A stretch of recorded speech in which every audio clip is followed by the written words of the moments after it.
Bismillahirrahmanirrahim. Assalamualaikum warahmatullahi wabarakatuh. Alhamdulillahilladzi arsala rasulahu bil huda wa dinil haq liyudhhirahu 'alad dini kullih walau karihal musyrikun. Wa usalli wa usallimu ala al-mab'uts rahmatan lil alamin nabiyyina Muhammadin wa ala alihi wa ashabihi wa man tabi'ahum bi ihsanin ila yaumil qiyamati wa ba'd. Ikhwani fillah wa akhwati fid din, azani Allah wa iyyakum.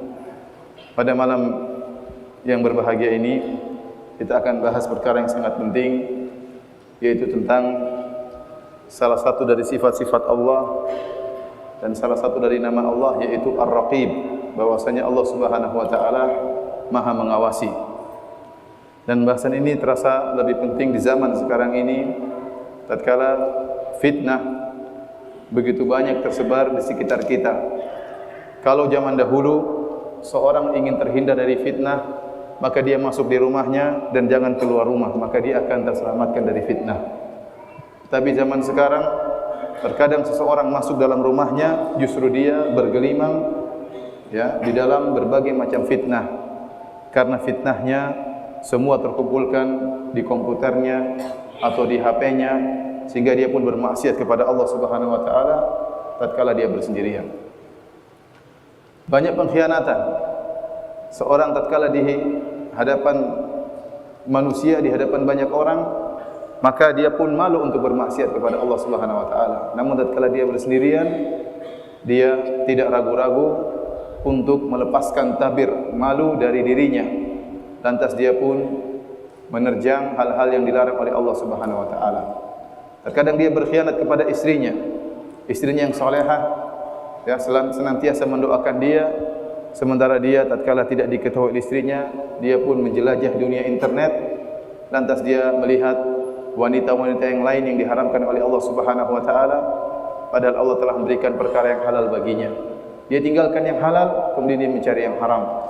Dia chattingan, dia kontak dengan wanita-wanita yang tidak halal baginya. Bahkan terkadang dia kontak dengan istri orang lain.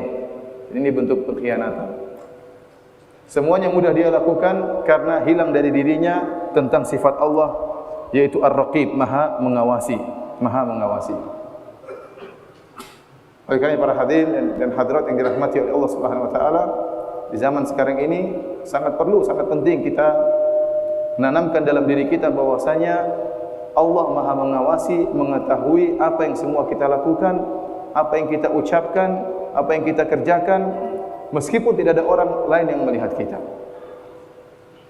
Bahkan apa yang terbetik dalam hati kita, Allah pun mengetahuinya.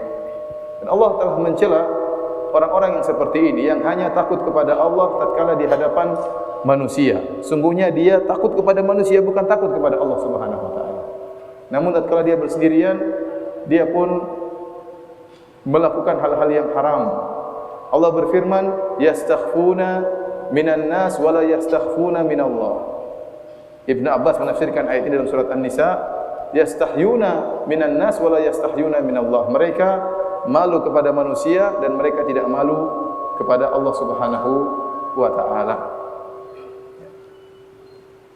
Dahulu para salaf berkata, la taj'alillaha ahwanan nadhirina ilaik. Janganlah engkau menjadikan Allah adalah yang paling rendah di antara yang melihat engkau. Kita tidak berani bermaksiat kalau ada orang di sekitar kita. Bahkan jangankan orang besar, bahkan terkadang anak kecil pun kita malu bermaksiat kalau ada anak kecil. Kita lagi bermaksiat, anak itu bilang, "Om, lihat apa, Om?" Kita malu. Tapi kalau tidak ada orang, cuma Allah yang melihat kita, maka kita pun tidak malu. Seakan-akan Allah yang paling rendah dibandingkan dengan yang lainnya. Malu kepada orang lain, tidak malu kepada Allah Subhanahu wa taala. Orang-orang seperti ini ya, pernah disebutkan oleh Nabi sallallahu alaihi wasallam dalam hadis Tsauban, kata Rasulullah sallallahu alaihi wasallam, la alamanna aqwaman min ummati ya'tuna bihasanatin kajibali tihama fayaj'aluhu Allah haba'an manthura. Kata Nabi sallallahu alaihi wasallam, saya tahu ada sebuah kaum dari umatku yang mereka akan datang pada hari kiamat kelak dengan kebaikan-kebaikan sebesar gunung, kebaikan yang begitu banyak. lantas Allah menjadikan kebaikan-kebaikan tersebut seperti debu yang bertaburan, tidak ada nilainya. Siapa mereka ini? Kata Nabi sallallahu alaihi wasallam, qaumun idza khalau bi maharamillah intahakuha. Mereka adalah suatu kaum tatkala mereka bersendirian dengan perkara-perkara yang haram, mereka pun melanggarnya. Tatkala tidak ada yang melihat, mereka pun melanggar keharaman-keharaman tersebut. Waliyadzubillah. Karenanya para hadirin dan hadirat yang dirahmati Allah Subhanahu wa taala, ini menunjukkan pentingnya kita mengerti tentang apa makna Ar-Raqib. Kalimat Ar-Raqib atau nama Allah Ar-Raqib, Maha Mengawasi, datang dalam beberapa ayat dalam Al-Qur'an. Di antaranya firman Allah Subhanahu wa taala, "Innallaha kana 'alaikum raqiba." Sungguhnya Allah Maha mengawasi kalian. Dalam ayat yang lain, "Wa kana Allahu bikulli syai'in raqiba." Dan sungguhnya Allah Subhanahu wa taala Maha mengawasi atas segala sesuatu. Dan makna Allah Maha mengawasi, kalau orang benar-benar mendalami makna ini, maka dia akan takut bermaksiat kepada Allah Subhanahu wa taala. Kenapa? Dia tahu Allah sedang melihat dia. Makanya sebagian ulama mengatakan, mendalami makna Allah Maha mengawasi, Allah Maha mengetahui, itu merupakan penghalang besar yang menghalangi seorang terjerumus dalam kemaksiatan. Antum bayangkan misalnya di suatu kota, setiap pojok, setiap sudut ada CCTV. Orang tidak berani untuk melakukan pelanggaran, dan CCTV itu langsung sambung ke misalnya ke kepolisian. Siapa yang melakukan langsung ditindak. Semua orang takut. Kenapa? Diawasi oleh polisi. Apa yang gerak-gerik dia lakukan dilihat oleh orang lain. Maka dia akan menjadi orang yang beradab. Dia akan tidak sembarang ngomong. Dia tidak akan sembarang berbuat. Dia tidak akan melakukan hal-hal yang konyol. Kenapa? Dia tahu seluruh perbuatannya direkam dan dilaporkan kepada pihak kepolisian, dan dia akan diminta pertanggungjawaban. Kalau dia melanggar langsung dipanggil oleh polisi. Maka semua orang akan tenang, akan tentram, tidak ada yang berani melakukan pelanggaran. Nah, demikian pula kalau kita yakin setiap perbuatan kita diawasi oleh Allah, setiap perkataan kita diawasi oleh Allah, dilihat oleh Allah, tidak ada di antara kita yang berani bermaksiat. Tatkala kita terjerumus dalam maksiat, tatkala kita berani mengucap yang sembarangan, tatkala kita berani melakukan perbuatan yang sembarangan, karena keyakinan kita terhadap nama Allah Maha Mengawasi kurang, sehingga kita berani melakukan hal itu seluruhnya. Oleh karenanya, sifat Allah Maha Mengawasi ini didukung dengan sifat-sifat Allah yang lainnya. Bagaimana kita mengetahui Allah Maha Mengawasi? Karena Allah Maha melihat, karena Allah Maha mengetahui. Allah Maha mengetahui segalanya. Dan terlalu banyak ayat menjelaskan tentang bagaimana ilmu Allah meliputi segalanya. Allah Maha mengetahui, Allah Maha melihat, Allah Maha mendengar. Tatkala kita meyakini tiga sifat ini, Allah Maha mengetahui, Allah Maha melihat, Allah Maha mendengar, kita yakin Allah Maha mengawasi apa yang kita lakukan. Contohnya sifat ilmu, kata Allah Subhanahu wa taala, "Alam tara anna Allaha ya'lamu ma fis samawati wa ma fil ard. Wa ma yakunu min najwa thalathatin illa huwa rabi'uhum. Wala khamsatin illa huwa sadisuhum, wala adna min dhalika, wala akbara illa huwa ma'ahum aina ma kanu. Thumma yunabbi'uhum bima 'amilu yaumal qiyamah. Innallaha bikulli syai'in 'alim." Kata Allah Subhanahu wa taala, tidakkah engkau lihat bahwasanya Allah mengetahui seluruh yang ada di langit dan seluruh yang ada di bumi? Tidak ada tiga orang berbisik-bisik kecuali Allah yang keempatnya. Allah tahu apa yang mereka bisikan. Tidak ada 5 orang yang berbisik-bisik kecuali Allah tahu apa yang mereka bisik-bisikan. Tidak ada yang lebih kurang daripada itu atau lebih banyak daripada itu kecuali Allah senantiasa bersama mereka. Kenapa? Karena Allah Maha mengetahui segala sesuatu. Allah menyebutkan tentang ilmu Allah Subhanahu wa taala, "Wa indahu mafatihul ghaibi la ya'lamuha illa hu, wa ya'lamu ma fil barri wal bahri." Allah mengetahui apa yang ada seluruh di daratan ini, semua Allah tahu. Tidak ada yang tersembunyi. Dan apa yang di seluruh di lautan, seluruh apa yang ada di lautan, ikan-ikannya, rumput lautnya, seluruhnya yang ada di lautan Allah Maha mengetahui. Kenapa? Seluruhnya ciptaan Allah Subhanahu wa taala. Bukankah Allah berfirman, "Ala ya'lamu man khalaq?" Bukankah yang menciptakan tahu apa yang dia ciptakan? Kalau kita semua adalah makhluk Allah, kalau seluruh langit dan bumi adalah makhluk Allah, Allah tahu tentang mereka semuanya. Kenapa? Allah yang ciptakan mereka. Makanya Allah mengatakan, "Wa ma tasqutu min waraqatin illa ya'lamuha." Tidak ada satu daun pun yang terjatuh kecuali Allah mengetahui. Daun dimanapun, di hutan rimba dimanapun satu daun jatuh, Allah tahu.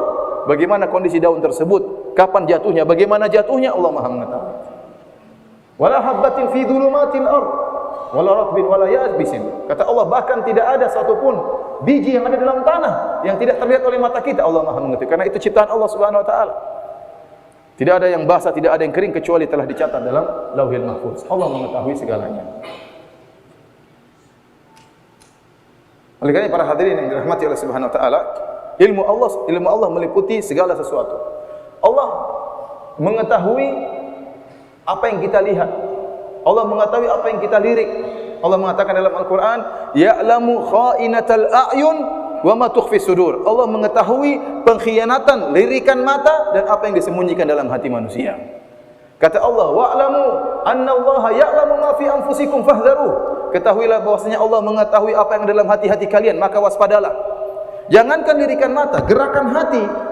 Seorang hasad, seorang sombong, seorang angkuh, seorang suudzon, berburuk sangka, ya, Allah tahu gerakan hati, riya, sombong dan lain-lain, Allah tahu gerakan hati manusia. Maka Allah mengatakan, ketahuilah Allah mengetahui apa yang ada dalam hati kalian, fahdharuh, maka hati-hatilah, waspadalah.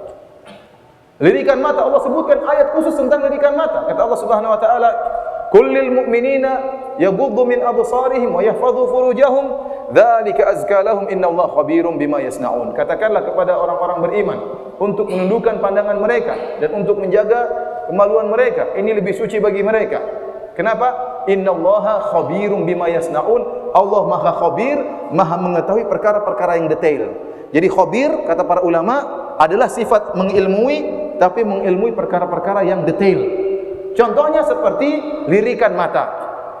Kenapa? Karena seorang terkadang melirik kepada yang haram, teman-teman dekatnya tidak ada yang mengetahui. Dia sedang lihat HP, lihat sesuatu yang haram, teman-teman tidak mengetahui, dikira baca Quran.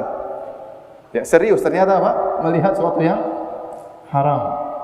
Tatkala dia sedang ngobrol, tiba-tiba ada wanita yang lewat Misalnya ada wanita yang lewat, kemudian dia melihat aurat wanita tersebut, teman-temannya mungkin tidak mengetahui. Begitu dia melirik, Allah mengetahui apa yang dia lihat. Maka Allah datangkan dengan kalimat khabir. Allah mengetahui perkara yang pelik, yang detail, yang tipis. Allah Maha mengetahui. Ini sifat Maha mengetahui Allah Subhanahu wa taala. Semuanya tidak ada yang luput dari pengetahuan Allah Subhanahu wa taala. Demikian juga Allah Maha mendengar.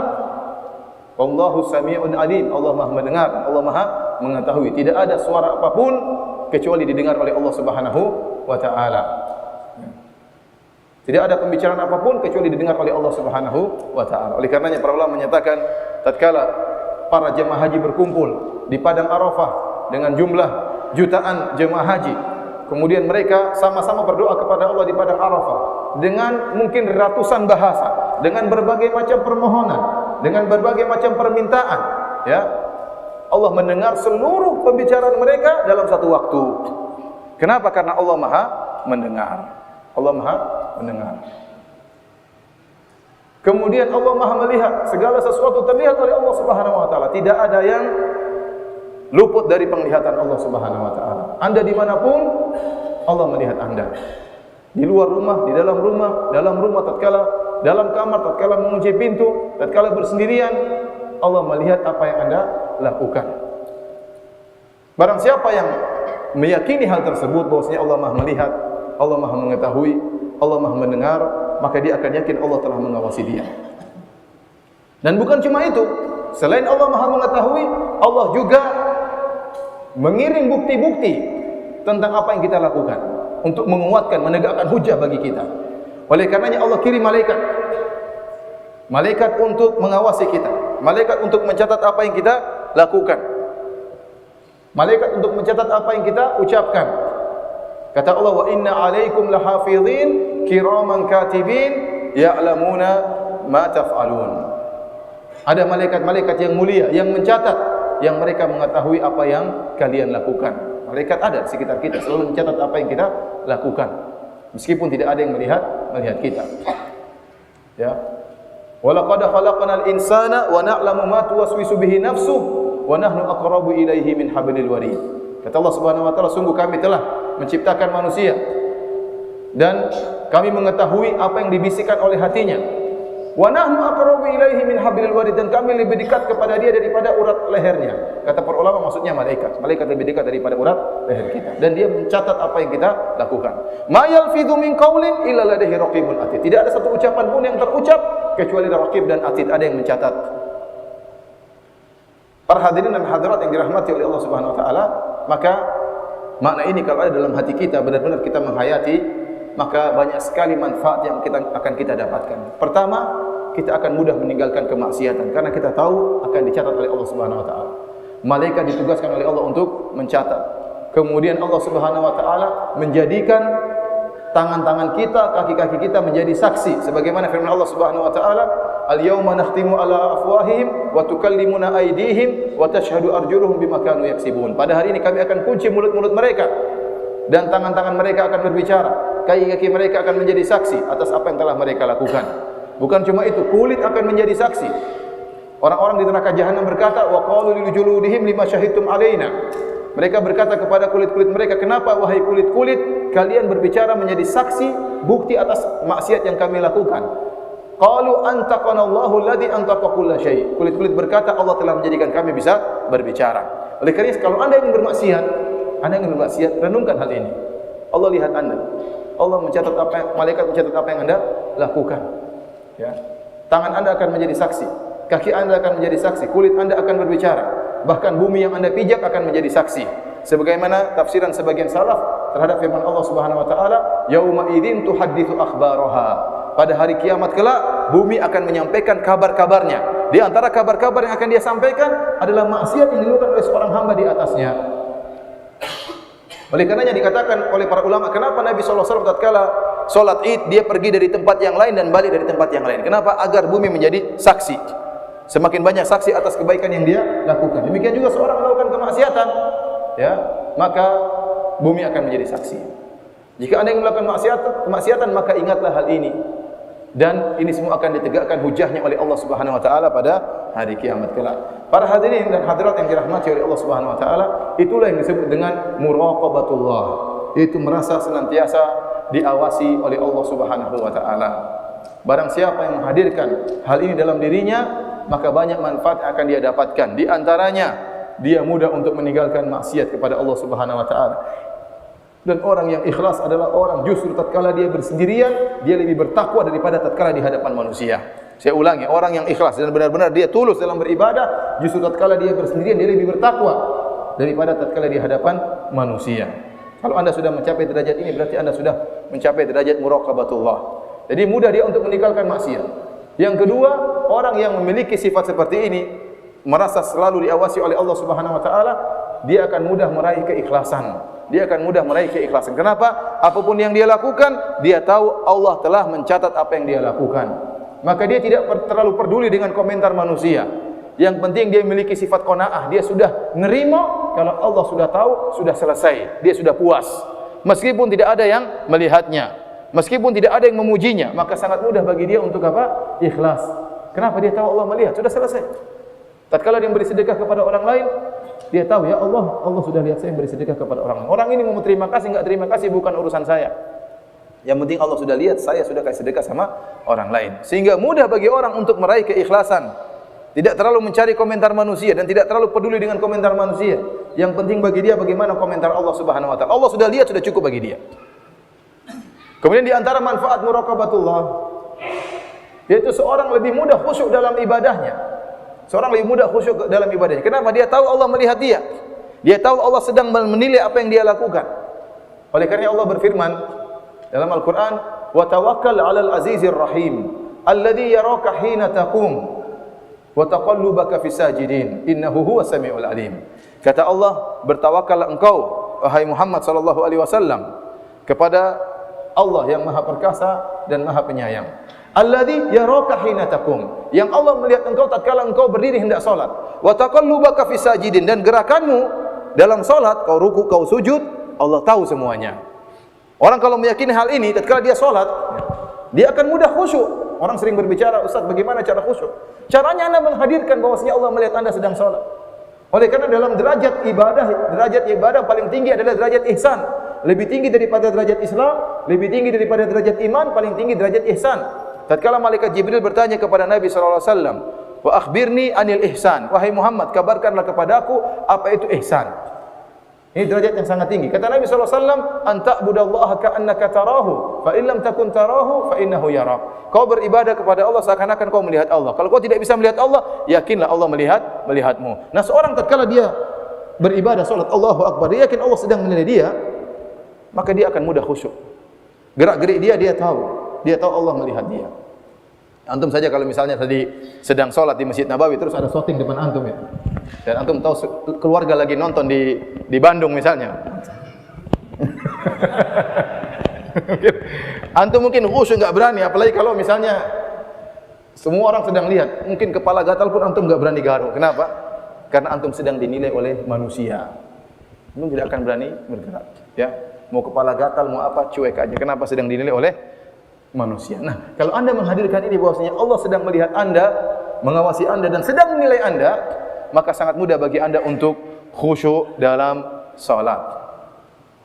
Para hadirin dan hadirat yang dirahmati oleh Allah Subhanahu wa taala, ini di antara ya manfaat-manfaat seorang selalu merasa diawasi oleh Allah Subhanahu wa taala. Tapi kita akan beranjak pada pembahasan yang sangat penting, yaitu tentang bagaimana godaan besar maksiat tatkala kita bersendirian, ya. Ini yang sering kita hadapi, terutama di zaman sekarang ini, ya. Saya katakan tadi, fitnah sekarang kita bawa kemana-mana. HP ini isinya penuh dengan apa? Fitnah, ya. HP ini isinya penuh dengan apa? Fitnah, ya. Saya sering bilang kalau Anda punya HP jadul, ya, setiap harta kita akan dihisap, ya. Kalau Anda punya HP jadul, hisapnya pendek, ya, cuma daftar kontak saja. Tapi kalau Anda punya HP iPhone, punya HP Samsung, aduh, hisapnya panjang. Ada Twitter aja nih hisapnya panjang. Facebook apalagi apa? Panjang. WhatsApp juga panjang. Segala komentar yang sudah kita hapus akan tetap tercatat, ya. Segala halaman yang pernah kita buka, apa yang kita lihat, meskipun sudah kita keluar, kita sudah hilangkan historinya, tetap masih tercatat di sisi Allah Subhanahu wa taala. Hisapnya panjang atau tidak? Panjang. Kalau gitu jangan punya HP yang apa? Bagus. Berat. Para hadirin Allah Subhanahu wa taala, sebagian ulama mengatakan seorang benar-benar diuji oleh Allah jika terpenuhi dua syarat. Syarat pertama yaitu tidak ada yang melihat. Syarat yang kedua, sarana bermaksiat sangat mudah. Jika Anda dalam diri Anda terdapat dua syarat ini, yakinlah Anda sedang diuji oleh Allah Subhanahu wa taala. Dan Allah pernah menguji sahabat dengan ujian seperti ini. Tidak ada yang melihat dan mudah untuk dilakukan, sarana maksiat mudah. Allah berfirman, la ya ayyuhalladzina amanu la yabluwannakumullahu bisyai'in minas saydi tanaluhu aydikum wa rimahukum liya'lamallahu may yakhafuhu bil ghaib. Kata Allah Subhanahu wa taala, wahai orang-orang beriman, sungguh Allah akan menguji kalian dengan sebagian hewan buruan yang mudah diraih oleh tangan kalian dan mudah untuk ditombak dengan tombak kalian. Untuk apa? Liya'lamallahu may yakhafuhu bil ghaib, agar Allah tahu mana di antara kalian yang takut kepada Allah meskipun sendirian. Dan ini Allah uji pada para sahabat. Para sahabat tatkala sedang umrah, ya, dan kita tahu di antara larangan umrah, larangan ihram, mahdhuratul ihram, larangan ihram adalah berburu, tidak boleh berburu hewan darat. Adapun mancing hewan laut tidak jadi masalah. Kata Allah Subhanahu wa taala, ya ayyuhalladzina amanu la taqtulus sayda wa antum hurum. Wahai orang-orang yang beriman, janganlah kalian berburu sementara kalian dalam kondisi ihram. Wa idza halaltum fastadu, kata Allah, kalau kalian sudah bertahallul, silakan kalian berburu. Dan kita tahu perjalanan dari Madinah menuju Mekah jaraknya jauh, ya. Dari Madinah menuju Mekah zaman Nabi tempuh dalam waktu 8 hari, 9 hari. Dan di tengah perjalanan mungkin bekal habis, mereka kelaparan, ya. Adapun zaman sekarang orang tidak, larangan berburu tidak pernah dibahas. Orang kalau kita beri ceramah tentang masalah umrah, kita tatkala membahas tentang larangan ihram, kita tidak pernah bahas larangan berburu. Yang kita bahas tidak boleh berhubungan sama istri, tidak boleh pakai celana, tidak boleh pakai baju, itu yang kita bahas, ya. Karena tidak ada namanya berburu sekarang, ya. Sekarang tinggal naik bis, tutup mata sampai di hotel, berburu di hotel, di restoran, ya. Tapi zaman dahulu orang-orang berangkat dari Madinah menuju Mekah 8 hari, mereka butuh makan di tengah jalan. Kelaparan, kesusahan, kehabisan makanan. Oleh karena dilarang berburu. Nah, Allah uji mereka. Tatkala mereka sedang kelaparan, tiba-tiba datang sebagian hewan kepada sebagian mereka. Hewan-hewan tersebut asalnya liar, tahu-tahu jinak. Tahu-tahu seakan-akan menyerahkan diri, silakan tangkap saya, seakan-akan demikian.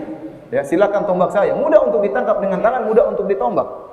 Diuji para sahabat, dan para sahabat lolos dari ujian tersebut. Meskipun tidak ada yang lihat, mereka tahu bahwasanya ini ujian dari Allah Subhanahu wa taala. Maka tidak ada di antara mereka yang kemudian melanggar. Mereka diuji oleh Allah Subhanahu wa taala. Dan mereka lulus dari ujian tersebut. Ya. Berbeda dengan orang-orang Yahudi, diuji oleh Allah Subhanahu wa taala. Allah melarang mereka untuk mengambil ikan pada hari Sabtu, mereka langgar.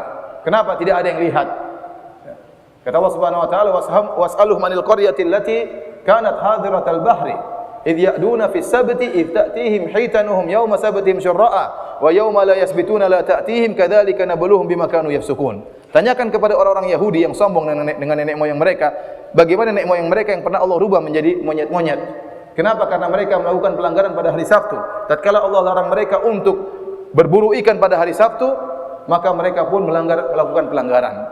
Hari Minggu, Senin, Selasa, Rabu, Kamis, Jumat boleh berburu ikan, boleh nangkap ikan. Hari Sabtu dilarang.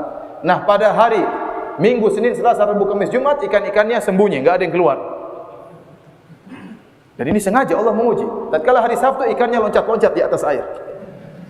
Awalnya mereka sabar. Ujian. Besok lagi ujian, minggu depan ujian, lama-lama mereka juga gelisah, ini gimana ini?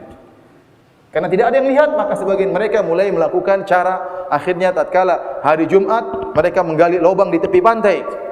Karena pada waktu Sabtu air naik, kemudian ikan-ikan pun sampai ke tepi pantai, terjebaklah mereka dalam lubang-lubang tersebut.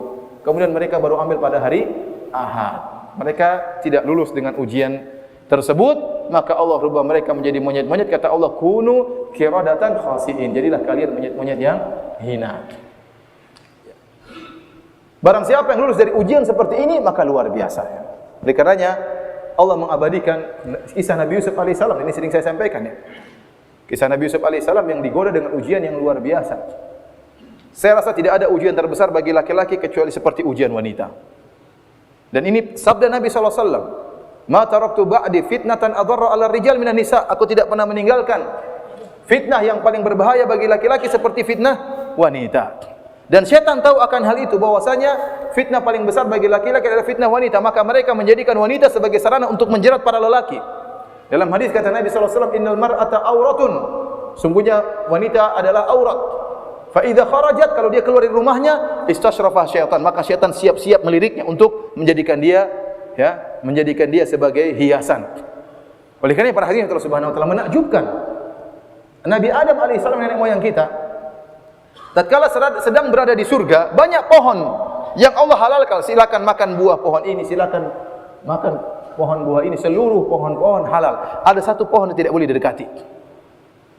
Ada satu pohon yang tidak boleh didekati. Namun subhanallah, syaitan menghiasi Nabi Adam alaihissalam, nenek moyang kita, untuk mendekati pohon ini, padahal yang halal banyak. Yang halal-halal ditinggalkan oleh Nabi Adam. Kenapa digiring oleh syaitan untuk menuju kepada yang haram? Kenapa syaitan menghiasi dengan berbagai perkara yang dilakukan, hiasan ucapan, sehingga akhirnya Nabi Adam alaihissalam terjebak dalam jebakan syaitan. Dan syaitan telah bersumpah, la uzayyinanna lahum fil ardi wa la ubuyannahum ajma'in. Ya Allah, saya akan menghiaskan maksiat bagi mereka dan saya akan menjerumuskan mereka. Oleh karenanya maksiat dihiasi oleh syaitan. Sehingga seorang tatkala melihat wanita yang tidak halal dijadikan cantik oleh syaitan. Bahkan bisa jadi terkadang seorang istrinya cantik, ada wanita tidak lebih cantik daripada istrinya, ya, maka dia lihat orang lain tersebut lebih apa? Lebih cantik, lebih menarik, lebih menimbulkan syahwat. Kenapa? Karena sedang dihiasi oleh syaitan. Kata orang, rumput tetangga lebih apa? Lebih mekar, lebih hijau katanya. Padahal mungkin istri kita lebih cantik, mungkin ya. Apalagi kalau wanita tersebut lebih cantik daripada istri kita. Uang dia tidak lebih cantik istri kita daripada wanita tersebut saja, Allah syaitan menghiasi wanita tersebut sehingga kita lebih tertarik kepada wanita tersebut daripada istri kita. Apalagi wanita tersebut benar-benar lebih cantik. Dan benar-benar tatkala seorang wanita keluar dari rumah, benar-benar dia menghiasi dirinya, dia mempercantik dirinya, dia menghiasi dirinya untuk dilihat oleh para lelaki. Mungkin para hadirin Allah Subhanahu wa taala, syaitan benar-benar menghiasi. Fitnah wanita, fitnah yang luar biasa. Bayangkan fitnah yang dia alami, ujian yang dialami oleh Nabi Yusuf alaihissalam. Wa ghallaqatil abwab, sang wanita sudah menutup pintu, kemudian tidak ada yang melihat, seluruh pintu-pintu sudah dikunci. Wanita tersebut sedang berhias, ya. Dan dia sudah cantik jelita dan dia pun menghiasi dirinya. Kemudian Nabi Yusuf alaihissalam juga masih sangat muda. Dan orang pemuda lebih bergelora syahwatnya. Dan wanita tersebut sudah kebelet, kata Allah Subhanahu wa taala, wa laqad hammat bih, sang wanita sudah apa? Kebelet. Dan Allah menyebutkan Nabi Yusuf wa hamma biha, dan Yusuf pun telah tergerak hatinya. Kenapa? Karena Yusuf alaihissalam seorang lelaki, diuji dengan ujian yang sangat berat tersebut. Maka Yusuf tahu dia tidak akan bisa bertahan selamanya, maka dia pun kabur. Maka Anda jangan sok alim di depan komputer ya. Saya enggak, saya. Oh, ini cantik yang ini. Goyang iman, goyang. Nabi Yusuf tidak pede kalau dia bisa bertahan, dia kabur. Lari meninggalkan kemaksiatan. Sampai ditarik bajunya oleh sang wanita. Oleh karena para hadirin Allah Subhanahu wa taala, kalau syahwat sudah bergelora, seorang tidak akan bisa menguasai dirinya. Anda masih bisa selamat kalau syahwat masih di awal, Anda masih bisa selamat. Lihat cewek, astagfirullah. Astagfirullah, masih bisa. Tapi kalau Anda amati, Anda renungkan, mulai Anda menghayalkan, mulai Anda telepon, sudah. Bergerak syahwat Anda, bergejolak, Anda tidak akan selamat. Anda tidak peduli dengan apa ada di sekitar Anda tidak peduli dengan istri Anda, dengan anak-anak Anda tidak peduli anak masih kecil, Anda tidak peduli masih punya banyak utang, Anda tidak peduli. Pokoknya syahwat bisa disalurkan. Oleh karena lihat bagaimana para wanita-wanita yang melihat Nabi Yusuf tatkala keluar. Nabi Yusuf tatkala keluar di hadapan wanita-wanita yang dikumpulkan oleh istri sang menteri, mereka pun kaget melihat ketampanan Nabi Yusuf. Wa qata'na aydiyahun, kata Allah, mereka pun potong tangan-tangan mereka, tidak sadar kenapa syahwat sudah bergelora. Hati-hati ikhwan, para hadirin hadirat, jangan sampai Anda menjebak diri Anda dalam syahwat yang bergelora. Kalau Anda sudah terjebak dalam syahwat yang bergelora, Anda tidak akan selamat. Pikiran Anda bagaimana bisa melampiaskan syahwat ini. Tidak perlu dengan istri, tidak perlu dengan anak-anak, tidak perlu dengan segala kondisi. Dan itu waktunya cuma beberapa menit. Syaitan bergerak tatkala itu. Tiba-tiba Anda terjerumus dalam zina, tiba-tiba Anda terjerumus dalam hal yang haram. Karena hati-hati. Ya. Dan fitnah yang dialami Nabi Yusuf luar biasa. Makanya Allah abadikan. Ya. Allah mengatakan wa kadzalika linasrifa anhu su'a wal fahsya innahu min ibadinal mukhlasin. Demikianlah kami palingkan Yusuf dari perbuatan buruk dan perbuatan keji. Allah palingkan Nabi Yusuf. Kalau Allah tidak palingkan Nabi Yusuf tidak selamat. Kalau Nabi Yusuf tidak lari, Nabi Yusuf tidak selamat. Kenapa? Semakin lama syahwat semakin bergejolak, dan kalau sudah bergejolak, sebagaimana sering sampaikan, lelaki kalau syahwatnya sudah bergejolak, telah hilang 3/4 otaknya, akalnya. Tinggal berapa? Tinggal 1/4. Ini goyang-goyang 1/4. Bahkan kalau sudah sangat bergejolak, hilang seluruh otaknya, akalnya hilang seluruhnya. Kenapa? Bagaimana dia memikirkan dia bisa melepaskan syahwat tersebut. Ini Allah abadikan dalam Al-Quran tentang ya, orang-orang yang lolos dari ujian Allah Subhanahu wa taala.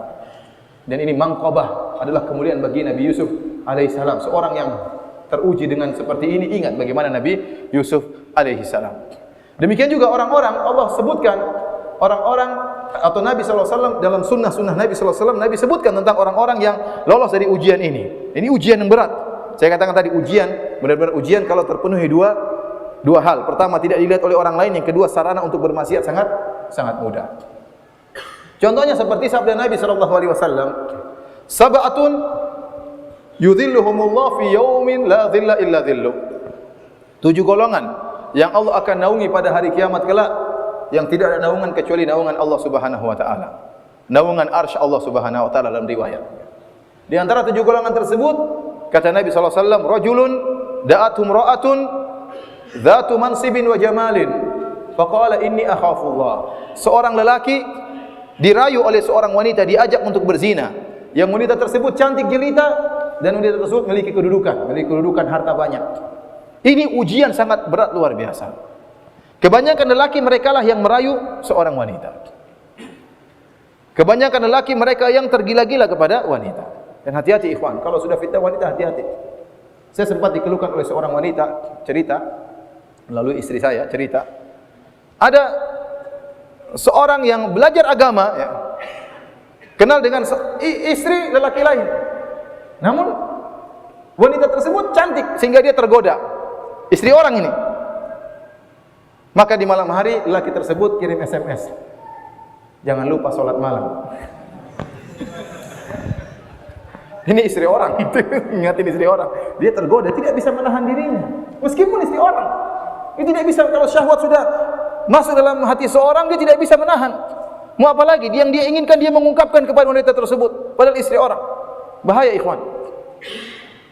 Lihat bagaimana laki-laki yang diuji. oleh Allah Subhanahu wa taala. Seorang wanita cantik jelita, kaya raya, ngajak dia berzina. Kebanyakan lelaki yang merayu, sekarang kebalik wanita yang menggoda. Banyak laki-laki kalau dia menggoda wanita, wanita enggak mau, dia berhenti. Dia mau mulai, dia mau. Tapi kalau perempuan yang di luar pegang dia, dia gemetar. Kalau perempuan yang mulai goda dia, maka dia semakin berani untuk melakukan.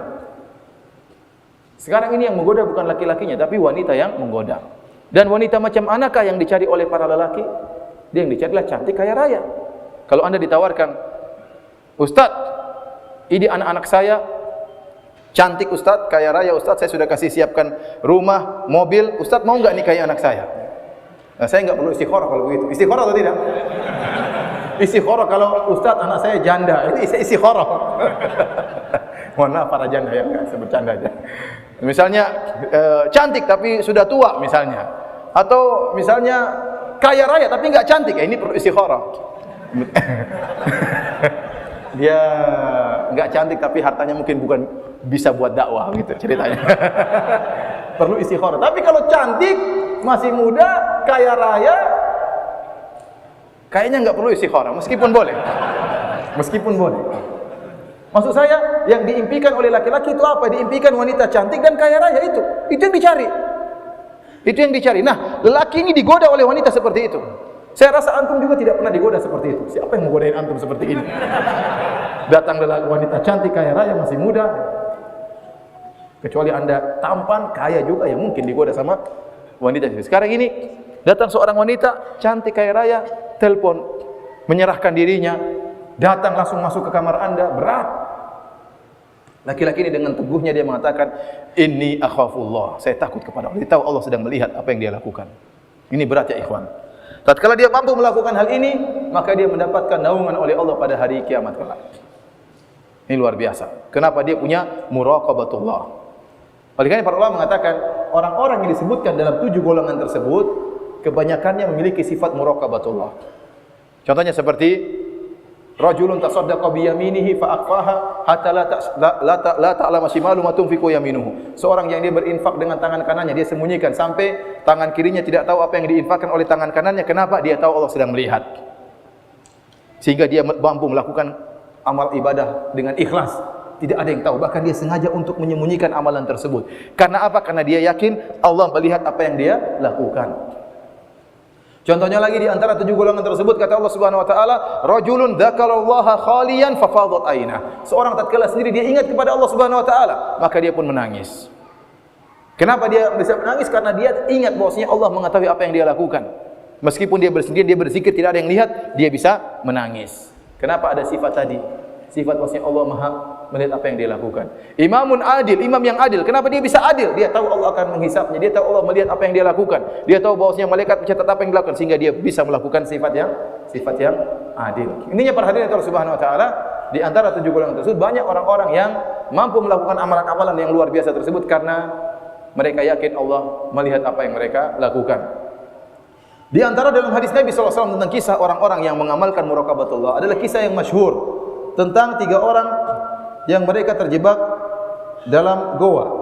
Hadis yang masyhur ya, dari Abdullah bin Umar radhiyallahu taala anhuma, di mana Ibnu Umar berkata, saya mendengar Rasulullah sallallahu alaihi wasallam bersabda, intalaqa thalathatu rahtin mimman kana qablakum hatta awal mabit ila al-ghar. Keluarlah berjalan 3 orang dari orang-orang sebelum kalian sampai mereka bernaung dalam sebuah goa ya. Disebutkan karena ada hujan sehingga mereka bernaung dalam goa. Fanhadarat fadakhaluhu fanhadarat sakhratun minal jabal. Tatkala mereka sudah masuk dalam goa, tiba-tiba ada batu besar jatuh dari atas gunung menutup pintu goa. Mereka tidak bisa keluar. Batu tersebut terlalu besar, tidak bisa mereka gerakkan. Akhirnya mereka berbicara di antara mereka, innahu la yunjikum min hadhihi sakhrati illa an tad'ullaha bi salihi a'malikum. Maka mereka saling berkata, kalian tidak akan selamat dari batu ini kecuali kalian berdoa kepada Allah dengan bertawassul dengan amalan soleh kalian. Maka mulailah mereka berdoa 3 orang ini. Yang pertama berdoa, dia berkata, Allahumma kana li abawani shaykhani kabirani wa kuntu la aqbiqu qablahuma ahlan wala malan fana'a bi fi talabi shay'in yawman falam urih alaihima hatta nama fahalabtu lahuma ghabuqahuma fawajadtuhuma na'imain Kata dia, ya Allah, saya punya 2 orang tua yang sudah lanjut usia, dan saya tidak memberikan susu kepada anak-anak dan kepada istri kecuali kepada kedua orang tua aku terlebih dahulu. Ini itu kebiasaan saya. Jadi orang tua dulu saya kasih susu, setelah orang tua minum baru saya berikan kepada anak-anak saya. Maka satu hari saya sedang mencari sesuatu sehingga saya terlambat pulang. Lewat daripada jadwal, biasanya saya kasih susu kepada kedua orang tua saya. Tatkala saya pulang, saya pun memerah susu, saya dapati kedua orang tua saya sedang tertidur. Kata dia,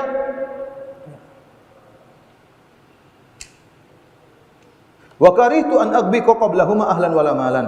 Falabistu wal qadhu ala yadayya antadhiru istiqadhahuma hatta baraqal fajru.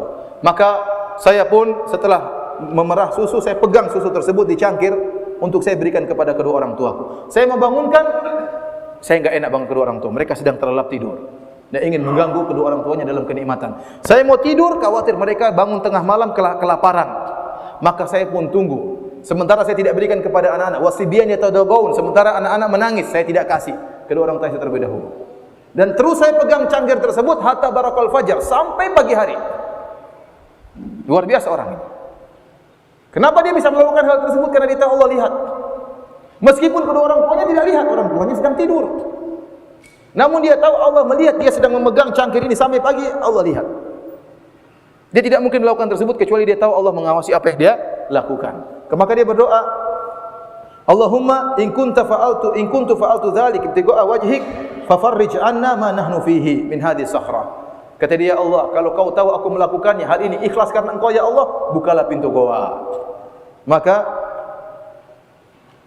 fanfarajat syai'an lam yastati'ul khuruj, la yastati'una al-khuruj. Maka batu tersebut bergeser namun mereka belum bisa keluar, tapi bergeser. Kemudian orang yang kedua berdoa, dan ini yang sangat berat. Kata orang kedua, Allahumma kanat li bintu ammin kanat ahabban nasi ilayya fa aradtuha an nafsiha. Kata dia, Allah, saya memiliki sepupu perempuan. Saya sangat mencintainya. Kalau ada lelaki yang sangat cinta kepada wanita, itulah saya terhadap dirinya. Famtana'at minni hatta alamat biha sanatun minas sinin.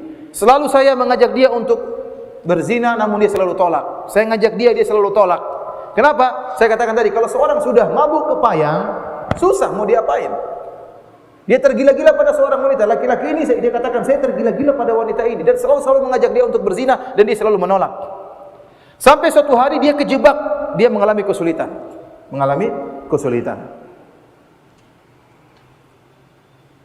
Faja'atni, wanita ini pun datang kepadaku.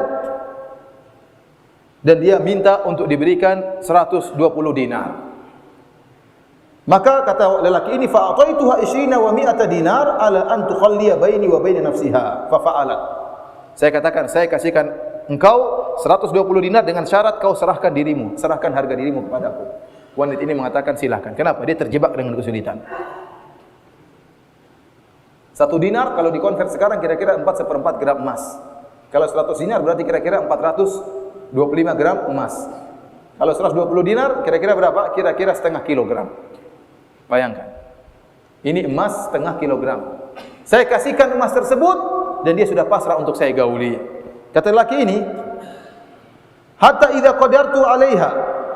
Tatkala saya sudah siap untuk melakukan hubungan dengan dia, tiba-tiba dia berkata, la uhillu laka an tafuddal khatam illa bihaqqihi. Kata dia, saya tidak halalkan bagimu untuk melakukan hubungan kecuali dengan haknya. Kata lelaki ini, fataharrajtu minal wuqu'i 'alaiha fansaraftu anha wa hiya ahabbun nasi ilayya. Saya pun malu untuk melakukannya. Dalam riwayat dia mengatakan, ittaqillah, bertakwalah engkau kepada Allah. Saya pun malu melakukan hal tersebut. Maka saya tinggalkan dia, padahal dia orang yang paling saya cintai. Ini luar biasa ujian ini. Tergila-gila kepada sang wanita. Wanita tersebut yang dicari-cari tadinya lari-lari terus, tahu-tahu datang sendiri. Kejar-kejar kucing, kucingnya pergi, tahu-tahu kucingnya datang sendiri. Menyerahkan diri, luar biasa. Tatkala sudah siap untuk melakukan, tiba-tiba wanita itu mengatakan, bertakwalah kepada Allah. Kenapa enggak dari kemarin bilang seperti itu? Dalam kondisi berat seperti ini, wanita tadi mengatakan ittaqillah, dan semua laki-laki tersebut takut kepada Allah. Dan dia tidak mengambil, saya takut kepada Allah tapi kembalikan emas saya, tidak. Dia tetap berikan kepada wanita tersebut, dia tinggalkan wanita tadi. Dan ini sangat berat ya ikhwan. Sangat berat. Mudah-mudahan Anda tidak diuji dengan ujian seperti ini. Saya yakin kita goyang. Bukan saya dan antum, kita semua goyang. Ujian wanita sangat berat. Makanya saya sampai terheran-heran tatkala ada seorang cerita sama saya, "Ustaz, kemarin kita ikut tender, ada teman ikut tender, tahu-tahu dikirim cewek dalam kamar." Ada cewek ketuk pintu, dia buka, tahu-tahu cewek tersebut mengatakan, "Saya dikirim oleh fulan, malam ini saya adalah milikmu, terserah mau apa." Subhanallah. Milik saya sampai subuh ya, setelah terbit fajar milik orang lain. Sekarang milikmu sampai apa? Namun lelaki tersebut kuat, dia mengatakan, "Mbak tidur di atas, saya tidur di bawah." Mbak itu tidak mau. "Gimana? Saya harus melayani kamu. Kalau enggak nanti bagaimana saya laporan kepada bos saya? Sudah, kamu tidur di atas, saya tidur di bawah." Ya akhi, ini berat ini, tapi luar biasa lelaki ini. Apalagi kalau cewek tersebut cantik jelita, goyang iman seorang. Goyang. Ya. Berat. Oleh karenanya mudah-mudahan kita tidak diuji dengan ujian seperti ini. Waliyadzubillah. Ya. Sangat berat.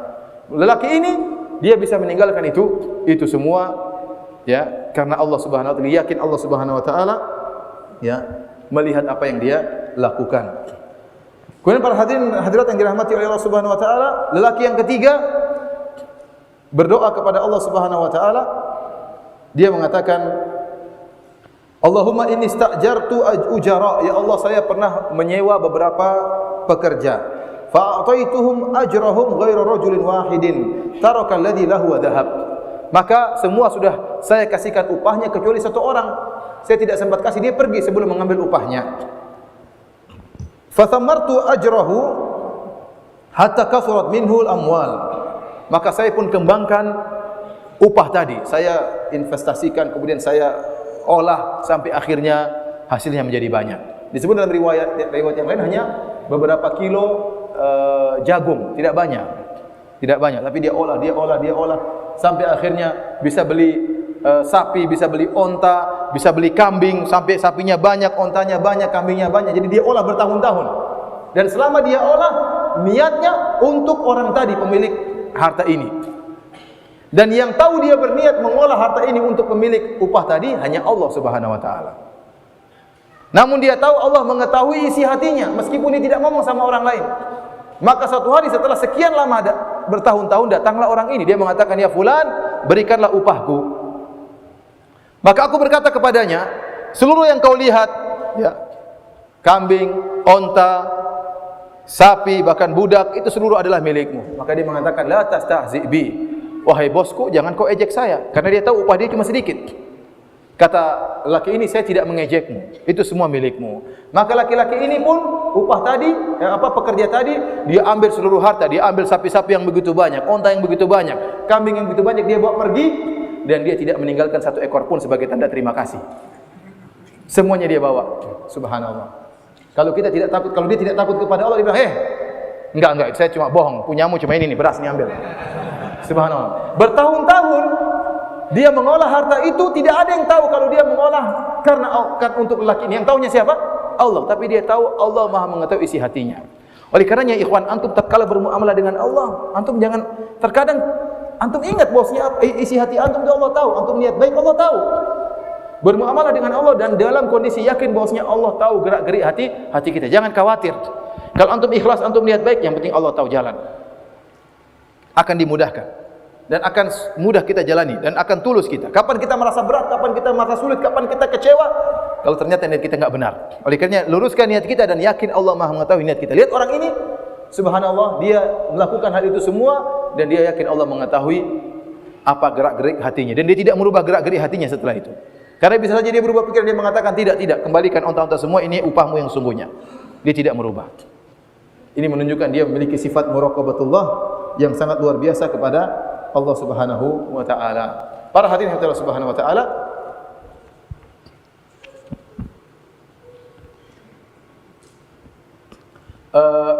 terakhir saya menyampaikan kisah yang saya pernah dengar tatkala di musim haji ada seorang syekh bercerita tentang seorang ulama yang luar biasa yang bertakwa kepada Allah Subhanahu wa taala dan dia dai yang terkenal di Arab Saudi, namun saya tidak ingin menyebut namanya ya. Disebutkan suatu hari dia datang ke Jakarta, kemudian dia pun tinggal di suatu hotel ya. Kemudian di malam hari tiba-tiba ada ketukan pintu. Ketika dia buka ternyata ada cewek yang sangat cantik, gadis yang sangat cantik jelita menggoda dia. Maka dia pun melihat, matanya melihat wanita sangat cantik jelita. Dan dia berkata, saya tidak pernah melihat ada wanita seperti ini, ya, dibentuk oleh Allah begitu sangat cantik jelita. Maka dia pun ketakutan kepada Allah, dia tutup pintunya. Segera dia sholat. Dia pun sujud kepada Allah, berdoa, ya Allah selamatkanlah aku ya Allah. Wanita tersebut terus ketuk pintu. Mas. Kalau bahasa Indonesia ya, mungkin ya, Syekh, bukain dong, kira-kira begitulah. Saya enggak tahu dia ngomong apa. Itu saya ketuk pintu terus ketuk pintu. Kata Syekh ini, saya pun sujud kepada Allah terus, saya tidak berani angkat kepala saya. Saya tidak ingin apa yang saya lakukan selama ini. Saya berdakwah, saya ini ceramah di sana sini hancur seluruhnya gara-gara cewek Indonesia ini. Dia terus berdoa sampai akhirnya tidak ada lagi ketukan pintu. Dia takut kepada Allah. Sujud, enggak berani ngangkat kepalanya dari sujud. Tadi digoda. Ya akhi, tidak ada yang lihat. Tidak ada yang lihat, istrinya di Saudi semua, ya. Anak-anaknya enggak ada yang tahu. Kalau dia pun berzina enggak ada yang lihat kecuali siapa? Allah Subhanahu wa taala. Maka dia pun diselamatkan oleh Allah Subhanahu wa taala.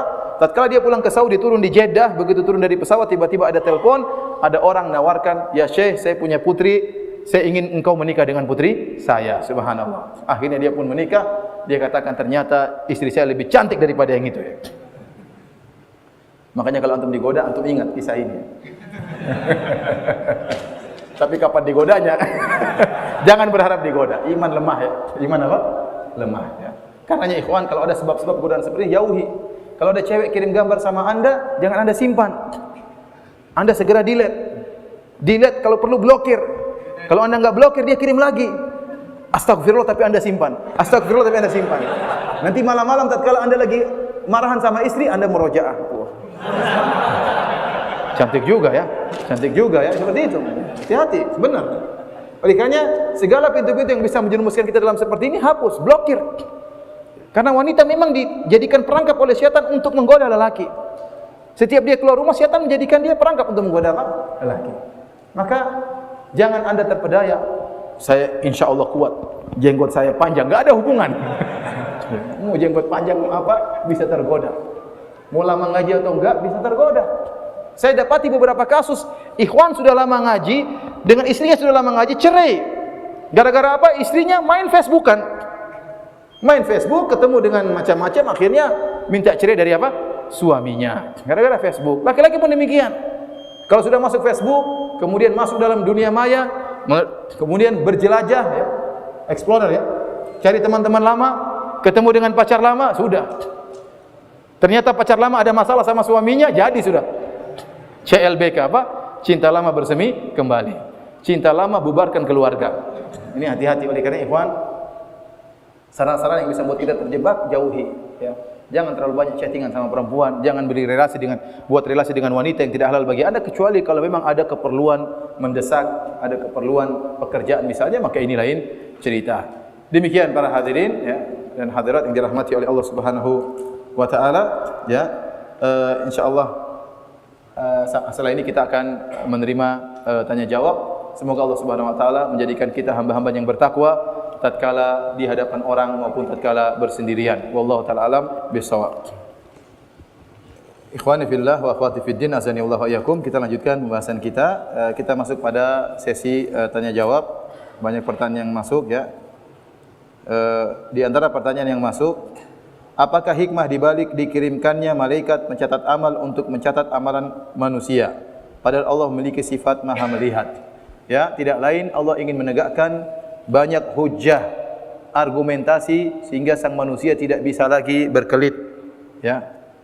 Kenapa? Ada catatan amal, seperti saya katakan tadi, malaikat mencatat, kemudian bumi menjadi saksi, tangan berbicara, kaki berbicara, ya. Ini tidak lain adalah untuk menegakkan hujah, argumentasi bagi manusia agar mereka tidak bisa lagi berkelit, ya. Tidak bisa lagi berkelit.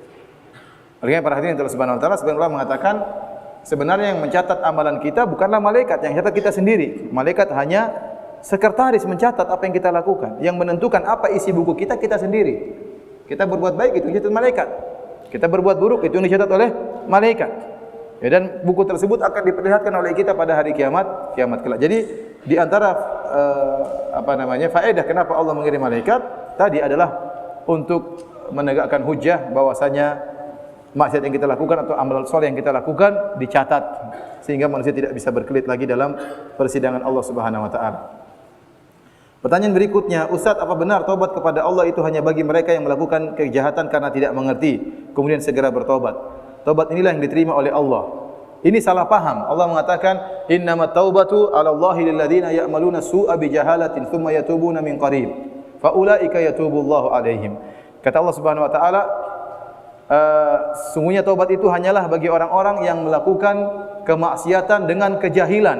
Bukan maksudnya dengan kejahilan karena tidak tahu. Kalau orang melakukan kemaksiatan karena tidak tahu dan dia sudah berusaha belajar namun tetap aja belum tahu, maka dia tidak berdosa karena dia beruzur. Dia tidak mengerti. Oleh karena kalau orang melakukan maksiat karena tidak tahu dan dia sudah belajar namun ada perkara-perkara yang tidak tahu dia terjerumus dalamnya, maka dia tidak berdosa. Kenapa? Karena dia beruzur karena tidak tahu. Maksud dengan kejahilan di sini bukanlah karena dia tidak tahu, tapi kejahilan ini maksudnya kata para ulama, setiap orang bermaksiat maka dia pasti jahil. Seorang bermaksiat pasti apa? Jahil. Kenapa dia jahil? Karena dia mendahulukan kenikmatan dunia yang sementara dengan mengorbankan kenikmatan akhirat yang abadi. Maka dia seorang yang jahil. Ya. Seorang yang berzina, orang yang jahil. Dia berzina, ya. Kemudian meninggal dunia, maka dia bisa jadi tidak masuk surga. Gara-gara kenikmatan wanita yang cuma sebentar di dunia, dia akhirnya mengorbankan wanita bidadari yang selama-lamanya di surga. Oleh karenanya, yang dimaksud dalam ayat tersebut bukan orang yang melakukan yang diterima tobatnya hanya orang yang melakukan kemaksiatan karena ketidaktahuan. Justru kita katakan orang yang melakukan kemaksiatan tidak tahu itu tidak berdosa. Tetapi maksudnya orang yang melakukan kemaksiatan dan dia tahu itu kemaksiatan namun dia tetap menerjangnya, dan orang ini adalah orang yang bodoh karena dia mendahulukan kenikmatan yang sementara dengan mengorbankan kenikmatan yang abadi.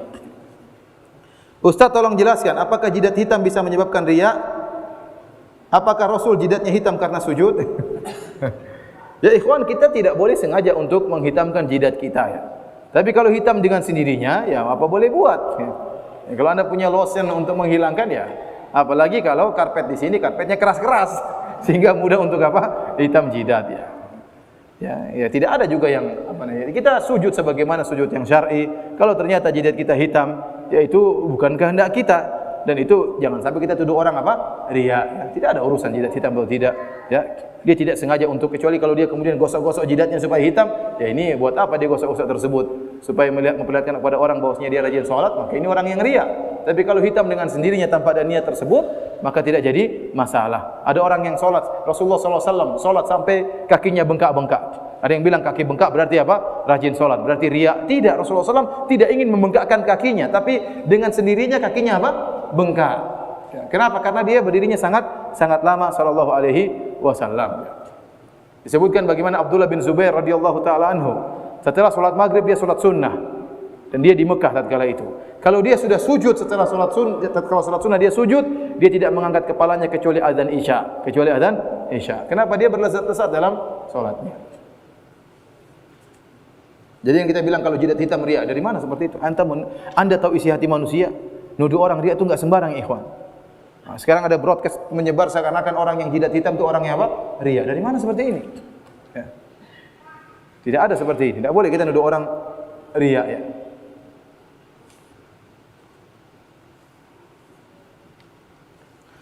Anda mau tanya Ustaz seperti yang sudah Ustaz bahas tadi, bagaimana hukumnya seorang yang sudah berkeluarga dan suaminya melakukan maksiat jika sendirian dengan HP, internetan dengan wanita-wanita yang ada di internet?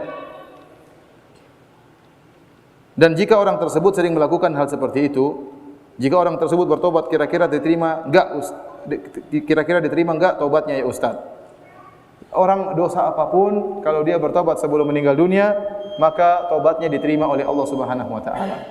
Ya, betapapun jangankan dosa cuma lihat-lihat cewek di internet, dosa berzina pun diampuni oleh Allah kalau seorang bertobat kepada Allah Subhanahu wa taala. Ya, dosa apapun, dosa kesyirikan, dosa apapun. Ya. Kata Allah Subhanahu wa taala, "La taqnatu min rahmatillah, innallaha yaghfiru dzunuba jami'an."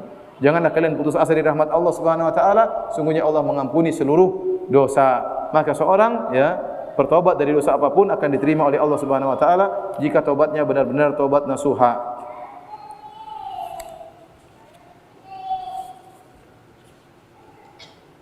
Ustaz, saya beriman bahwa Allah Maha melihat. Namun kenapa kadang hati saya masih ada kecenderungan untuk berbuat maksiat? sangat berat sekali melawan kecenderungan untuk maksiat. Jadi kita latih diri kita untuk melawan maksiat tersebut, tingkatkan keimanan kita, hindari hal-hal yang bisa menjerumuskan kita dalam maksiat. Kalau anda tahu anda tidak kuat tatkala bersendirian, maka jangan kondisikan anda bersendirian. Lagi pergi bawa anak, bawa adik, ya, bawa istri, supaya anda tidak terjebak dalam kondisi anda bersendirian. Karena anda tahu iman anda lemah, ya. Dan tatkala anda bersendirian, setan akan menggoda anda. Apalagi anda pernah terjerumus sebelumnya, setan sudah tahu cara mengalahkan anda. Oleh karena para hadirin yang Subhanahu wa taala, namanya kita tahu Allah melihat, tapi kita tetap ada kecenderungan. Maka kita lawan semaksimal mungkin. Kalaupun kita kalah, segera bertobat kepada Allah Subhanahu wa taala. Jangan pernah menunda-nunda taubat, ya.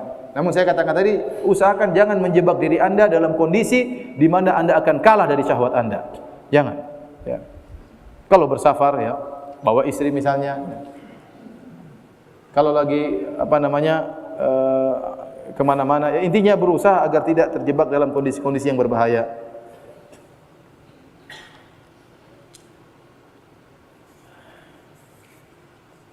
Di dalam surat Al-Mu'minun ayat ke-9 disebutkan orang-orang yang memelihara salat. Saya tidak tahu apakah saya sudah memelihara salat atau belum, karena saya belum tahu apa saja tentang salat yang harus dipelihara. Maksudnya dipelihara salat, tidak meninggalkan salat, ya. Walladzina ala salatihim yuhafizun, ala salatihim yuhafizun, mereka menjaga salat-salat mereka. Dalam hadis Rasulullah SAW mengatakan, ya, "Man hafaza 'alaiha", barang siapa yang menjaga salat 5 waktu, kanat lahu nuran wa burhanan wa najatan yaumal qiyamah. Maka salat 5 waktu tersebut akan menjadi cahaya baginya dan akan menjadi bukti baginya di hari kiamat kelak, dan akan menjadi keselamatan baginya dari azab neraka jahanam. Wa man lam yuhafiz 'alaiha, dan barang siapa yang tidak menjaga salat 5 waktu, salatnya dia tinggalkan, salatnya bolong-bolong, ya, ini berbahaya. Maka kata Nabi sallallahu alaihi wasallam, "Falaisa lahu nur wala burhan wala najat." Maka tidak ada baginya cahaya, tidak ada baginya keselamatan, tidak ada baginya bukti pada hari kiamat kelak. Wa yaumal qiyamati yuhsyaru ma'a fir'aun wa haman wa qarun wa ubay bin khalaf. Orang-orang yang meninggalkan salat, tidak menjaga salat, maka pada hari kiamat kelak akan dikumpulkan dengan Fir'aun, dengan Haman, dengan Qarun, dengan Ubay bin Khalaf. Kata para ulama, barang siapa meninggalkan salat karena sibuk dengan kerajaannya seperti Fir'aun, maka dia akan dikumpulkan dengan Fir'aun. Barang siapa yang meninggalkan salat karena sibuk dengan jabatannya, maka dia akan dikumpulkan dengan Haman yang meninggalkan salat, tidak beribadah kepada Allah karena dia seorang panglima. Barang siapa yang sibuk mencari harta, ya, sehingga melalaikan dia dari menghitung-hitung hartanya, sehingga lalai untuk beribadah kepada Allah, lalai untuk salat, dia akan dikumpulkan dengan Qarun yang banyak hartanya dan selalu menghitung-hitung hartanya sehingga lupa beribadah kepada Allah. Barang siapa yang sibuk cari duit, berdagang, transaksi, sehingga lupa untuk salat, maka dia akan dikumpulkan dengan Ubay bin Khalaf, pedagang besar dari orang-orang kafir Quraisy yang sibuk dengan perdagangannya sehingga lupa untuk mengerjakan salat. Jadi maksudnya menjaga salat artinya salat pada waktunya. Kalau bisa salat berjamaah, itu artinya menjaga apa? Salat 5 waktu. Dan orang ini adalah orang yang mulia di sisi Allah Subhanahu wa taala.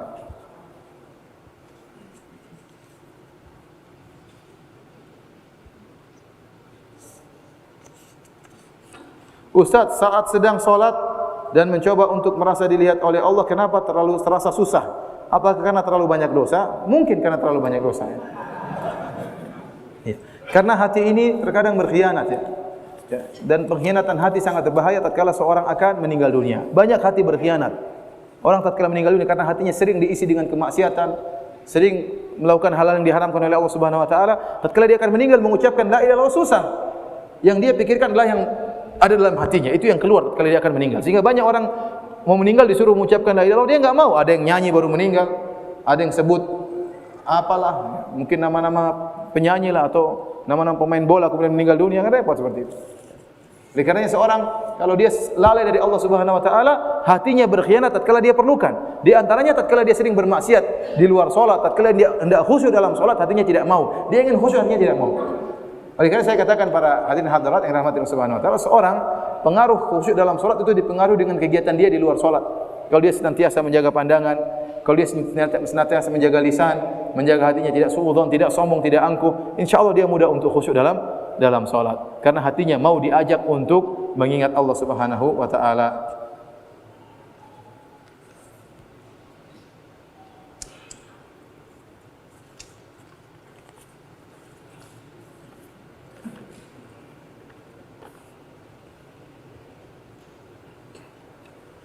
Ustaz, bagaimana caranya agar bisa bersikap sabar dan ikhlas atas belum dikaruniainya anak sehingga terbebas dari godaan nikah lagi?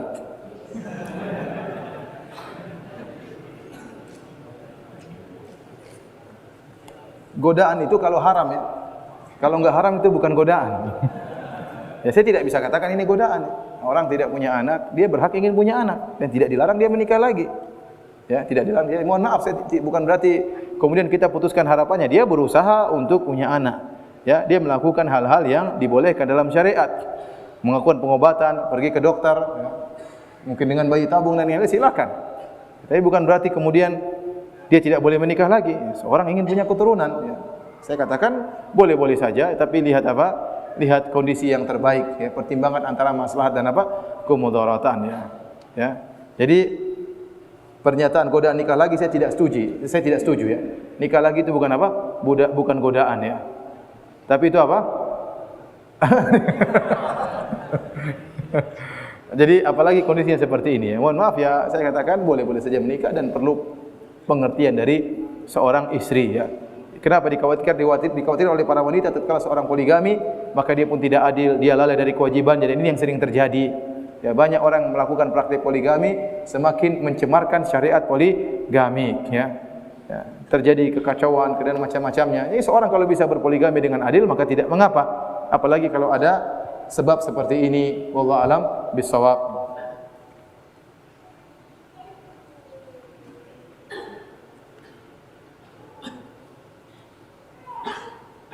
Ustaz, hukumnya jika saya telah bertobat dari keburukan Facebook dan lain-lain, tapi foto saya sudah tersebar luas dan saya tidak mampu menghapus semua. Apakah saya dosa selama foto itu masih ada? Tidak, kalau Anda sudah bertobat, tidak berdosa. Kalau Anda sudah bertobat, Anda berusaha untuk menghapus semaksimal mungkin. Kalau ada orang tahu ada yang pernah memuat foto Anda, sampaikan, saya tidak ridho, tolong dihapus. Itu yang bisa Anda lakukan. Seandainya tidak dihapus, kemudian tersebar, mudah-mudahan Anda dimaafkan oleh Allah. Karena kita sudah bertobat dari hal tersebut dan kita sudah menunjukkan kita tidak ridha dan kita tidak dukung dengan hal tersebut, maka insyaallah Allah terima taubatnya. Ustaz, bagaimana kalau kita menggunakan waktu kerja untuk sholat? Contoh sholat asar ya. Ya bagaimanapun kita harus sholat. Mau dimarahin sama pemimpin tetap kita harus apa? Sholat. Tidak ada ketaatan kepada seorang pun dalam rangka bermaksiat kepada Allah Subhanahu wa taala. Tapi kalau bisa beritahu minta izin, apa salahnya kita minta izin? Minta izin, saya ingin sholat, sehingga perusahaan bisa menentukan waktu tertentu, memberi waktu misalnya 10 menit untuk sholat asar. Alhamdulillah kita tepati waktu tersebut. Setelah selesai kita kerja kembali sesuai dengan perjanjian. Sudah habis pertanyaan ya. Demikian saja para hadirin dan hadirat yang dirahmati oleh Allah Subhanahu wa taala.